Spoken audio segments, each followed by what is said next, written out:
ఎడారిలో సెలయేర్లు శ్రీమతి చార్లెస్ కౌమన్ గారి అనుదిన ధ్యానాలు. హెబ్రీ పత్రిక 11వ అధ్యాయము 8వ వచనం. ఎక్కడికి వెళ్ళవలెనో అది ఎరుగక బయలు వెళ్ళెను. ప్రత్యక్షంగా కనిపించని విషయాల్లో విశ్వాసం ఉంచడం అంటే ఇదే. మనం చూడగలిగితే అది విశ్వాసం కాదు. మేము ఒకసారి అట్లాంటిక్ సముద్రాన్ని దాటుతున్నప్పుడు ఈ విశ్వాస సూత్రాలేమిటో తెలుసుకున్నాం. సముద్రం మీద ఏ దారి కనపడదు, నేల అనే మాటే లేదు. అయినా రోజురోజుకి ఒక చార్టు మీద మేము ప్రయాణం చేసిన దారిని గుర్తిస్తూనే ఉన్నాం. సముద్రం మీద ఎవరో ఒక పెద్ద లైన్ గీసినట్టు దాని వెంబడే మేము ప్రయాణం చేస్తున్నామన్నంత క్రమంగా మా ప్రయాణం సాగింది. ఇక 20 మైళ్ళు దాటితే గమ్యాన్ని చేరుకుంటామనగానే మేము ఎక్కడికి చేరబోతున్నామన్నది తెలిసిపోయింది. 3000 మైళ్ళ ప్రయాణానికి ముందే నేరుగా అక్కడికి చేరతామని మాకు తెలుసు. ఇంత ఖచ్చితంగా మా దారిని ఎలా కనుక్కోగలిగాం?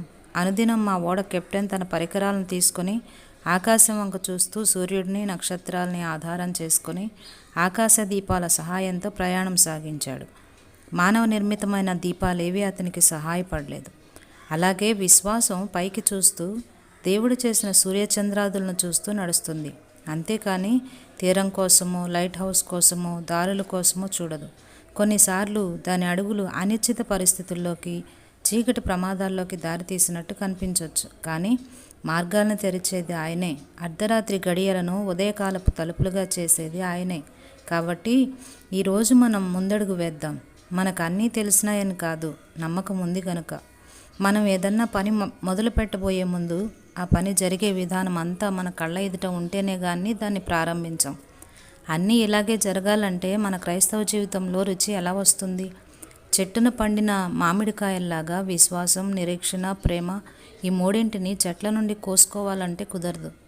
ఆదియందు అనే మాట వెనువెంటనే దేవుడు అనే మాట వచ్చింది. మొదట అడుగు దేవుని ధాన్యాగారపు తాళాన్ని తెరుస్తుంది. తమకు తాము సహాయం చేసుకునే వాళ్ళకి దేవుడు సహాయం చేస్తున్నాడు అన్నది నిజమే. కానీ తమకు తాము సహాయం చేసుకోలేని వాళ్ళకు కూడా దేవుడు సహాయం చేస్తాడు. ప్రతిసారి ఆయన మీద ఆధారపడవచ్చు. మనం నడిచి వెళ్ళిన దానికంటే దేవునిలో వేచి ఉండటమే మనలను వేగంగా గమ్యానికి చేరుస్తుంది. ఆలోచిస్తూ కూర్చుంటే ఒక్కోసారి అవకాశం చేజారిపోతుంది.